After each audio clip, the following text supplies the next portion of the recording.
Hello guys, it's Stephen here back with another video, and this time it's the $10 Patreon Q&A. Now if you don't know, you're new to this channel, every month I'm aiming to do a Patreon Q&A for the people who donate $10 or more to help keep this channel going. They're absolute heroes and they get their questions answered once a month on these videos. So if you want to get involved, patreon.com/Esteemed Kompany. There's 3 tiers at the moment, a $3 tier where you can get a shout out and your name in the credits, $10 tier where you can get involved in this Q&A and all the other stuff, and the $40 tier where there's only 2 of those slots available because I don't want to make it unreasonable, where they get their own dedicated video of any topic they want. In general, if you don't want to get involved in the Patreon, don't worry about it. I'm comfortable, you know. Life's alright for me.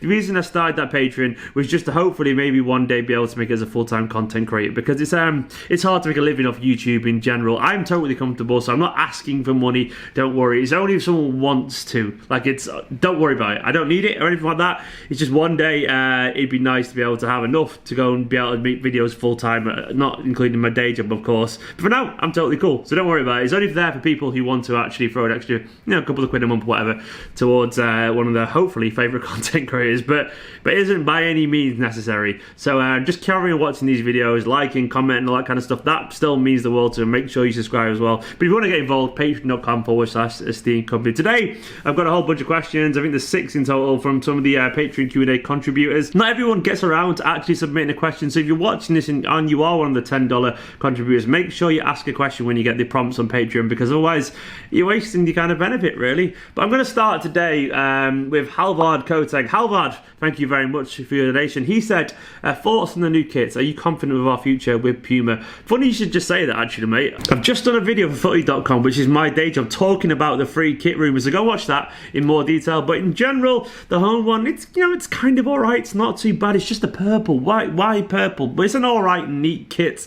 It's not too bad a design. The away one's just a bit weird with the kind of yellow on the shoulders. It could have been really nice if they just got rid of the peach and the little blue cuffs. You didn't need that. Keep it yellow and black and it would have been really, really cool. And the third one, the kind of cocktail look you want, I quite like it. It just reminds you of like sweets and cocktail drinks in the summer and all that kind of thing. And I think it's kind of fun. Yeah, it's not the classy kind of kits that I usually like, but at least they're fun. It's a very 6 out of 10 bunch of kits, but Puma are always quite weird on their first kits, and I reckon at some point Puma will create a kit that we really, really like, because they have done it. They are very up and down, Puma, but they're at least a little bit more creative than Nike, at very least. Nike, God, it's Nike. It's not, it's Nike, but I've got saying that now for good habits. But I hope that answers your question, mate. Go check out that video for footy.com, and I will answer more of the questions in a bit more detail.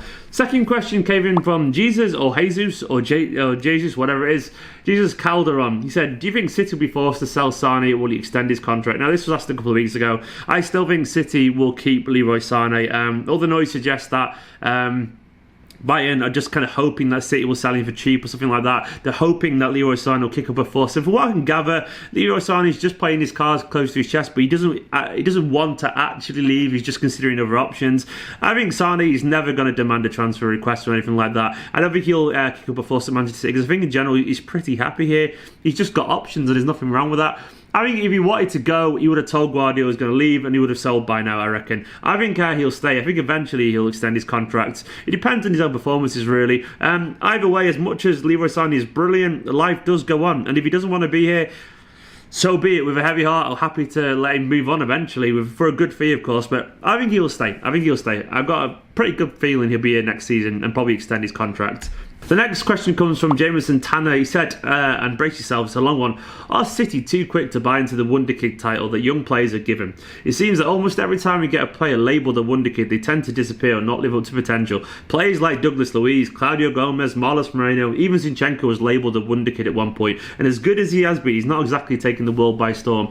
For what it's worth, I think you got to bear in mind this Wonder Kid title is just a way to get people to click on articles and videos. People do it. Like, not all these players that are called Wonder Kids have been labelled Wonder Kids by Manchester City scouts. Sometimes City will sign a player knowing that they won't be good enough for Manchester City because they might make a few quid on them. Sometimes they'll sign him hoping that they come good enough for the first team, but often they just sell him onwards. Look at someone like Aaron Moore. He wasn't a kid, but we got him on knowing we could sell him. Look at Enes Anal. We signed him as a Wonder Kid, Turkish lad, and sold him for like 16 million to, who was it? Was it Villarreal? Something like that. And sometimes we just do that, you know. I think we sign these players as speculative punts in the way that Chelsea do with the system. And I don't think City at any point for Zinchenko was a wonder kid. I thought he was a very talented lad that could have got somewhere. For what it was worth, even Douglas Luiz wasn't as highly rated as someone like Vinicius Jr. or even Gabriel Jesus. He was seen as a good player, as someone they thought it was worth like the 8-9 million that he spent on him. Was it more than that? Actually, I can't remember how much you paid for him. How much did Douglas Luiz cost? Transfer to Manchester City. Hang on. Yeah, allegedly it was around 10 million, so we got him pretty cheap, which is not a bad deal at all. Marlos Moreno was also really highly rated, but we got him for much cheaper than Gabriel Jesus as well, and he was one where they thought, maybe get him on loan to Deportivo. I think it was Deportivo went to, see how it goes, and we could have a star on our hands, or we could sell him for 30 million if he does well.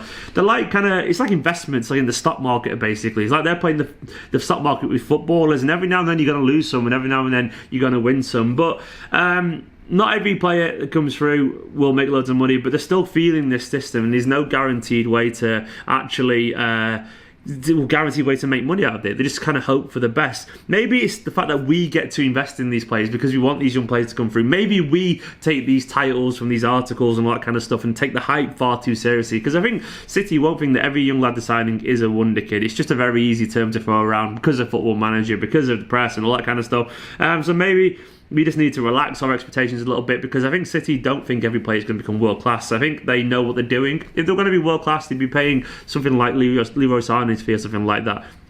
It's rare you get a young player in for less than 20 million that's going to be world class. Even like, look at these days, the real stars, the real wonder kids, they go for over 40 million now. Like Bernardo Silva, if he'd been a year or two young, he was a wonder kid, Mbappe was a wonder kid. Leroy Sané was a wonder kid. But Douglas Luiz, Claudio Gomez, Marlos Moreno, Zinchenko, I don't think they were anything more ever than just good prospects, hopeful punts. But so I hope that answers your question. Claudio Gomez is an interesting one. He said he was training with PSG, but it was on a free transfer, so it's kind of win-win, really. He either costs us next to nothing, or we get a potential really exciting player. He's had a difficult time in the EDS from what I can gather, injuries and not finding form, and sometimes that happens, sadly. He can't adapt to the life over here. Fingers crossed next season will be a lot better for him. The next question comes from Cameron. I don't have your name, Cameron, surname. He said, can you see any youth products breaking into the first team in the next 2 or 3 seasons? Only Foden seems to come through, not seen much of the academy this past season. Cheers. Well, this actually came through before the Angelino stuff, so maybe there's another one there who's about to come back for you, Cameron. But other than that, I think we are starting to see some signs of it happening. Foden's come through. We saw some signs of Eric Garcia being trusted last season from Guardiola. I think Garcia will be trusted in more and more game time. Maybe we see someone like Tommy Doyle get a bit of game time eventually. Felix Lemaitre is obviously rated as well. He just has some rough edges still. But in general, you need to be really good to get into this Manchester City squad. Like, exceptionally good. I think most of them will go out on loan and see how they go. Some might be coming back like Angelino eventually via the buyback system or something like that. But I think unless you're special, and Foden is potentially very special, it's going to be very hard to get into the first team. Having said that, as I said, there's still the likes of Eric Garcia. Muric, if Edison wasn't there, would definitely have a chance because he's an excellent keeper. So Eric Garcia, Muric, Tommy Doyle could get a shout, Felix Lemaitre could. Paveda, I think we'll go on loan if we're being honest. Then there's a couple of good fullbacks like Dionku and Frimpong, they could get a shout. We're going to have to see as well. I'm going to sign a couple of young players and see what the next bunch of under-16s is like. So yeah, a couple of names there for you, Cameron. Next question comes from Stuart Barber, and he says, hey Stephen, love the videos, keep them up. Keep up your comments and very nice words, Stuart. I really appreciate it. He said, when Pep sadly leaves, who would you like to take over? I put the quad there. I actually put a typo. He did write wood, but I copied and pasted it and edited it wrong. And Kolder. That's a very hard word to pronounce, Kolder, isn't it? Anyway, Q-O-U-L-D there. But it's wood. Anyway, I think one thing we have to accept with this kind of Pep thing is there is no post-Pep world that's going to be as good as the pre-Pep world, or the present Pep world, to put it that way. Pep is the best manager in the world. He inspires total domination, and we're going to have to accept there's going to be a drop-off when he leaves, which is just terrifying. There's no one in the world at the moment. It's like saying, how do you replace Messi? You just can't. You just hope to be good in a slightly different way and accept those incredible years are gone. Honestly, I think that it's very unlikely. Unless someone's about to come through that we don't know about, I don't think there's anyone managing at the moment that has the levels of Guardiola. I honestly believe that. There are some fun managers though. Maybe we could get someone like Bielsa.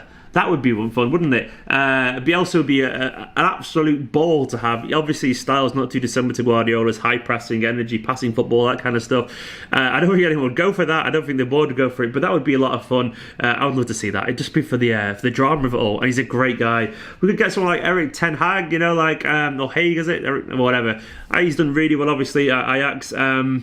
But once again, there's nothing to say that he could carry this on to Manchester City's level. He's only obviously managed around, I think there's Netherlands in general. I think he's only managed there. Oh no, sorry, he's actually managed for Bayern Munich's reserve team, which was around the time when Pep was there. So, so he does know Pep. Then he's done well at Utrecht and got a job at Ajax. So he's not unreasonable. He's 49 years old, so he'd be early 50s of the time Guardiola does leave.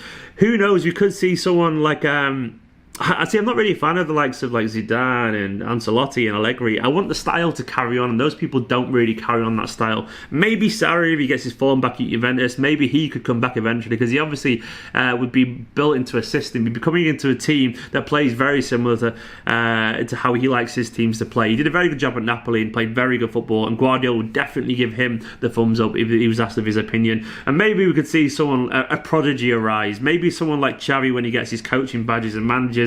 Maybe Kompany's going to be incredible over at Anderlecht. Maybe Arteta is the one, the heir apparent. We don't know, but it's going to be very interesting and borderline impossible to replace Pep's genius, because it's not just his methods, it's his brain and his personality that makes those methods absolutely fantastic.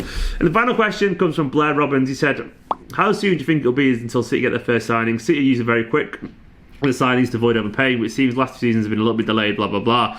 Blair, I think we're very close. It's looking very close to being early July now, because a lot of people are saying, I wonder if we'll do it when we announce PUMA deal and all that kind of stuff. And it almost feels like the club are kind of happy for these slight delays in transfers. But I think we'll see something inside the next 10 days, which does actually cover, I think, the July thing. Angelino's very close now, allegedly. Rodri seems to be getting closer by the day. Maguire's talks ramped up. But I got a feeling it's going to be Rodri or Angelino first. And if you get, or it could be that Spanish keeper, Riciego guy or whatever, which I'm sure none of us are asked about. It could be him. But I think we're getting to the end game now. We're going to see a couple of players come in. So fingers crossed we'll see some action very soon for you, Blair. Guys, thank you very much for your questions. If you want to get involved, patreon.com/esteemed company. Tomorrow I've got my Patreon Q&A question for Lee Russell coming up. So keep an eye on that. It might be later today, actually, as you're watching this video. Who knows when I'm putting this out. Go and check out that video for footy.com. Go check out my video yesterday from the Transfer Target. Enjoy the rest of your weekend. Thank you to all these people scrolling down. Absolute heroes. I'll see you very, very soon.